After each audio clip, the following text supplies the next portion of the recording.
السلام علیکم، کیسے ہیں اسٹوڈنٹس؟ کل ہم نے 4 پیراگرافس جو ہیں ان کی ٹرانسلیشن پڑھی تھی. آج ہم 5th پیراگراف سے اسٹارٹ کریں گے. چلیں جی شروع کرتے ہیں. بسم اللہ الرحمن الرحیم. 5th پیراگراف ہے جی. Grammar too has not been left in touched.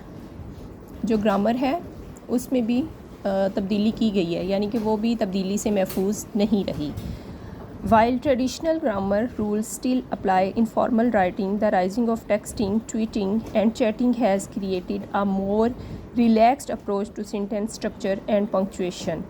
اگرچہ جو رسمی تحریر میں روایتی گرامر کے جو اصول ہیں وہ اب بھی اسی طرح چلتے ہیں، وہ اب بھی شامل ہوتے ہیں، لاگو ہوتے ہیں، لیکن ٹیکسٹنگ کرتے، ٹویٹنگ کرتے، چیٹنگ کرتے اور ان کے بڑھتے ہوئے استعمال نے جو سینٹینس سٹرکچر ہے، یعنی کہ جملوں کی جو ساخت ہے اور اس میں جو جتنی بھی گرامر یا پنکچویشن، رموز و قاف جو ہے وہ اس میں کافی نرمی پیدا کر دی ہے.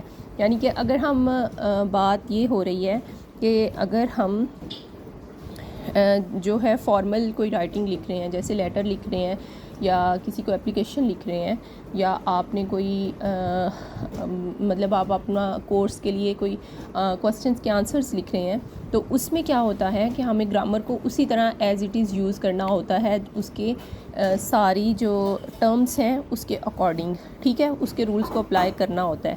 لیکن اس کے علاوہ کی بات ہو رہی ہے، جیسے ہم ٹیکسٹنگ کرتے ہیں فرینڈس کے ساتھ، ٹویٹر جو ہے اس پہ کچھ ٹویٹ کرتے ہیں یا چیٹ کر رہے ہوتے ہیں، تو پھر اس میں جو ہے وہ سینٹینس سٹرکچر یا رولز جو ہے، پنکچویشنز جو ہیں، ان میں ان کو اس طرح سے فالو کرنا لازمی نہیں ہوتا. جیسے کہ پیچھے ہم نے پڑھا تھا کہ ہم کچھ سلینگ ورڈز یوز کرتے ہیں، ورڈز کچھ ایسے بھی یوز کر لیتے ہیں جو کہ انگلش لینگویج کا حصہ نہیں ہے، بلکہ ہر ایریا کی اپنی جو مدر ٹنگ ہوتی ہے اس کو یوز کرتے ہوئے کچھ ٹرمز یا کچھ ورڈز یوز کر کے ہم اس کو لکھ سکتے ہیں، لیکن صرف ٹیکسٹنگ میں، ٹویٹنگ میں اور چیٹنگ میں، فارمل رائٹنگ میں بالکل بھی نہیں. Okay. On platforms like Twitter, where characters are limited, users often omit articles, punctuation and even capitalization to save space. اچھا، ٹویٹر جیسے پلیٹ فارم پر جہاں ادھر کیونکہ الفاظ کی تعداد میں محدود ہوتی ہے، کم ہوتی ہے، یعنی کہ آپ اپنا میسیج جو ہے، الفاظ کم ہوتے ہیں، آپ نے اتنے ہی الفاظ میں اپنے میسیج کو کنوے کرنا ہوتا ہے، ٹھیک ہے. تو لوگ جگہ بچانے کے لیے آرٹیکلز اور جو پنکچویشن ہوتی ہے اس کو، اور جو بڑے حرف ہیں ان کو پھر چھوڑ دیتے ہیں. فار انسٹنس، مثال کے طور پر، sentence like I am going to the store might be shorten to going to store, ٹھیک ہے. اس کو پھر انہوں نے بتایا ہے کہ جیسے مثال کے طور پر I am going to the store کو اگر ہم مختصر کر کے ادھر لکھیں گے تو ہم لکھ دیں گے گوئنگ ٹو اسٹور، اور اس میں ٹو جو ہے، ٹی اور ٹو کی جگہ بھی ٹو کو لگا کے تو ہم اس کو یوز کر سکتے ہیں. While some see this as a decline in language standards, others argue that it reflects a creative adaptation to new communication tools. کچھ لوگ اسے زبان کے معیار میں کمی سمجھتے ہیں، جبکہ دوسرے اسے نئے ذرائع ابلاغ کے مطابق یعنی کہ ایک تخلیقی تبدیلی قرار دیتے ہیں. ٹھیک ہے. فردر مور، اسی طرح مزید یہ کہ emoji use has added a visual element to language. جو ایموجیز کا استعمال ہے زبان میں، اس نے ایک دکھنے والا عنصر اس میں شامل کر دیا ہے، یعنی کہ ویژول جو نظر آئے ایسا ایک اس میں ایلیمنٹ شامل کر دیا ہے. sometimes replacing words entirely، اور بعض اوقات وہ پورے الفاظ کی جگہ بھی لے لیتا ہے. یعنی کہ اگر ہمیں کسی پہ غصہ آ رہا ہے فرض کریں، تو ہم اسے کچھ کہنے کی بجائے ایک غصے والا، وہ صحیح آگ والا ایموجی سینڈ کر دیتے ہیں. ہم بہت خوش ہیں، کسی پہ بہت پیار آ رہا ہے، اس کو گلے لگانے کا دل کر رہا ہوتا ہے، تو ہم فوراً سے ادھر سے ایموجی نکالتے ہیں، وہ ہگ والا، گلے ملنے والا، وہ سینڈ کر دیتے ہیں. یعنی کہ اس نے ایموجی نے تھوڑا اور ہی اس کو لینگویج کو کم کر کے تو ایموشنز میں اس کو ویژولی شو کر کے اس کو نا پریزنٹ کر کے ہم الفاظ کا اور ہی سہارا ختم کر دیا. A heart emoji or a fire symbol can now carry complex emotional meanings, acting like modern day ہیروگلیفس. کہاں گیا؟ اچھا جی، دل یا آگ والی جو ایموجی ہے وہ اب پیچیدہ سی جذباتی جو جذباتیات یا جذباتی سے میننگز کو ظاہر کرتی ہے، بلکہ اور اسی طرح بالکل جو پرانا تصویری رسم الخط ہوتا تھا نا، جس کو ہیروگلیفس کہتے تھے، اس کی طرح یہ لگتی ہے. یعنی کہ یہ پرانے زمانے کی بات ہو رہی ہے، یہ ڈیجیٹل اور یہ کمپیوٹر کے زمانے سے پہلے کی بات. Digital globalisation has also influenced how English is spoken. Digital globalisation نے انگریزی بولنے کے انداز کو بھی متاثر کیا ہے. Pronunciation and intonation are being shaped by global media especially YouTube. جو تلفظ ہیں اور جو لہجے ہیں پورے عالمی میڈیا پر، خاص طور پر یوٹیوب سے وہ متاثر ہو رہے ہیں. یعنی کہ یوٹیوب میں بہت زیادہ دیکھی جانے والی ہے، کیونکہ یوٹیوب تو جس طرح سے وہاں پر تلفظ کو ادا کیا جاتا ہے، جس ٹون میں ادا کیا جاتا ہے، تو وہی جو ہے وہ آپ کہہ لو کہ فیمس ہوتا جاتا ہے. Accents are slowly blending and new speech patterns are emerging, especially among younger generations.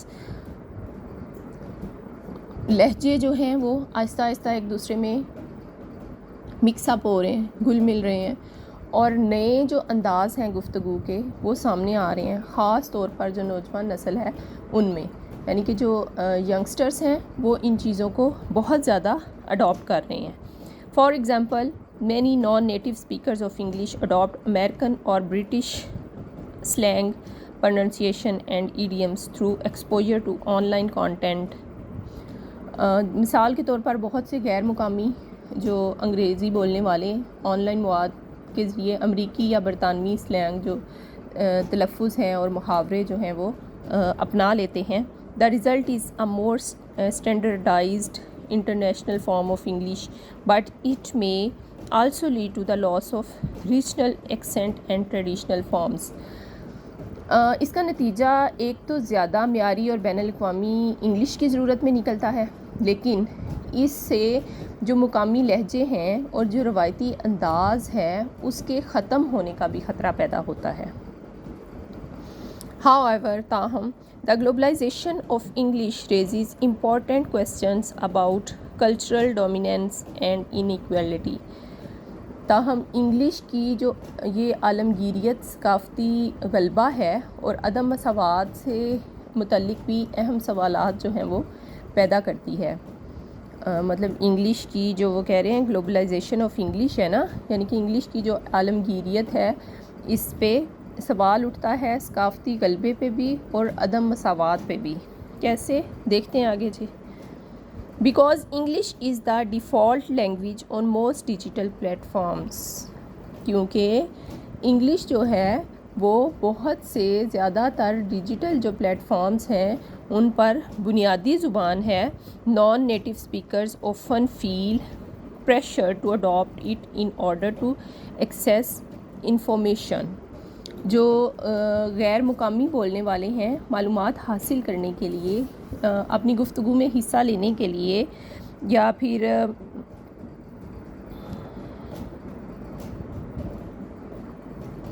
often feel pressure to adopt it in order to access information, participate in conversations or gain job opportunities. یعنی کہ بہت سے جو غیر مقامی بولنے والے ہیں انہیں معلومات چاہیے ہو، انہوں نے کسی سے بات چیت کرنی ہو، گفتگو میں حصہ لینا ہو یا ملازمت کی موقع پانے کے لیے وہ اسے اپنانے پر مجبور ہوتے ہیں. While this opens doors for many, it also marginalizes local languages and contributes to their decline. جہاں اس ڈیجیٹل دنیا میں انگلش کا غلبہ ہے تو چھوٹی زبانیں اگر شعوری کوشش سے محفوظ نہ رکھی گئیں تو ہم یہاں سے دوبارہ پڑھیں گے. While this opens doors for many, it also marginalizes local languages and contributes to their decline. جس طرح یہ بہت سے لوگوں کو نئے مواقع پیدا ہوتے ہیں اس میں، بہت سے لوگوں کے لیے تو، لیکن دوسری طرف کیا ہوتا ہے کہ یہ مقامی زبانوں کو بھی نظر انداز کرتی ہیں۔ In a digital world where English remains supreme and smaller languages risk extinction if they are not preserved through conscious effort. چھوٹی زبانیں اگر شعوری کوشش سے محفوظ نہ رکھی جائیں گی تو ان کے بالکل ختم ہو جانے کا جو خطرہ ہے وہ بہت زیادہ موجود ہے۔ Despite these concerns, the influence of digital globalization on English is not entirely negative. ان خدشات کے باوجود انگلش پر جو ڈیجیٹل گلوبلائزیشن کا اثر ہے وہ مکمل طور پر منفی نہیں ہے۔ In fact, it has created a more inclusive and diverse linguistic landscape. بلکہ حقیقت یہ ہے کہ اس نے ایک زیادہ جامع اور زیادہ اس میں ایک ویریشن جو ہے وہ والا ماحول پیدا کیا ہے۔ New forms of English reflect the voices of people from different cultural and linguistic backgrounds. English کی جو نئی شکلیں ہیں وہ مختلف ثقافتوں اور مختلف جو زبانیں ہیں ان کے پس منظر رکھنے والے لوگوں کی آواز کی جو ہے وہ ریپریزنٹیٹیو ہیں، ان کی یعنی کہ نمائندگی کرتی ہیں۔ whether